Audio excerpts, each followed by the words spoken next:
বৃষ্টির পানিতে রয়েছে 5টি রোগের ওষুধ। আপনারা জানলে অবাক হয়ে যাবেন, বৃষ্টি কিন্তু আল্লাহ পাক রব্বুল আলামিনের পক্ষ থেকে আসমান থেকে বর্ষিত হয় এবং আল্লাহ তাআলা বৃষ্টির পানি ব্যাপারে নিজেই কোরআনুল কারীমের ভিতরে আয়াত নাযিল করে দিয়েছেন। কোরআনুল কারীম খুলেন, আল্লাহ পাক রব্বুল আলামিন নিজেই বলে দিয়েছেন। 26 নম্বর পারা 10 নম্বর সূরা কফের 9 নম্বর আয়াত আল্লাহ পাক রব্বুল আলামিন জানিয়ে দিয়েছেন, ওয়ানাজ্জালনা মিনাস সামাই মাআন মুবারাকান ফাআমবাতনা বিহি জান্নাতি ওয়া হাব্বাল হাসীদ। আল্লাহ পাক রব্বুল আলামিন বলছেন, আসমান থেকে আমি বরকতময় পানি বর্ষণ করি তোমাদের উপর এবং সেখান থেকেই দুনিয়াতে উৎপাদিত হয় বাগান, বিভিন্ন শস্যাদি উৎপাদিত হয় দুনিয়ার জমিনে। এবং আল্লাহ পাক রব্বুল আলামিন অন্য আয়াতে জানিয়ে দিয়েছেন, ওয়ানসালনা মিনাস সামাই মাআন তাহুরা। আসমান থেকে আল্লাহ পাক রব্বুল আলামিন পবিত্র পানি বর্ষণ করেন।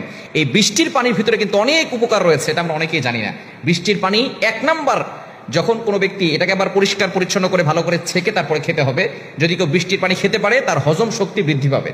সুবহানাল্লাহ বিহামদিহি। অনেকের হজম শক্তি কম, কোনো কিছু খেলে হজম হয় না, শরীর কষা হয়ে যায়, তারা বৃষ্টির পানি খাবেন।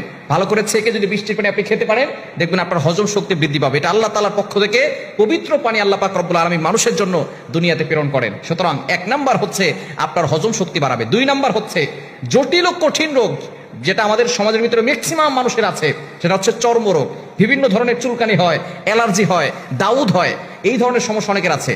নবীজি সাল্লাল্লাহু আলাইহি ওয়াসাল্লাম কিন্তু বৃষ্টিতে গোসল করতেন, এটা আমরা অনেকে ভুলেই গেছি। এবং নবীজি সাল্লাল্লাহু আলাইহি ওয়াসাল্লাম বৃষ্টি পড়লে বৃষ্টিতে হাত দিয়ে দোয়া করতেন, কারণ নবীজি সাল্লাল্লাহু আলাইহি ওয়াসাল্লাম জানিয়ে দিয়েছেন বৃষ্টির সময় দোয়া করলে দোয়া কবুল হয়, ওই দোয়া ফেরত দেওয়া হয় না। নবীজি সাল্লাল্লাহু আলাইহি ওয়াসাল্লামের হারিয়ে যাওয়া সুন্নত মাঝে মধ্যে বাস্তবায়ন করবেন, বৃষ্টির পানিতে গোসল করবেন। পুরুষ হলে যেখানে লোকজন কম থাকে সেখানে একটু গোসল করবেন, বৃষ্টির পানি গায়ে লাগাবেন, দেখবেন আপনার অ্যালার্জির সমস্যা চলে যাবে, চুলকানি রোগ, এগুলো সব থেকে আপনি মুক্তি পাবেন। খুবই জটিল ও কঠিন রোগ এটা বাংলাদেশের ভিতরে ম্যাক্সিমাম জায়গায় এবং ছোট ছোট বাচ্চাদের হয়ে থাকে।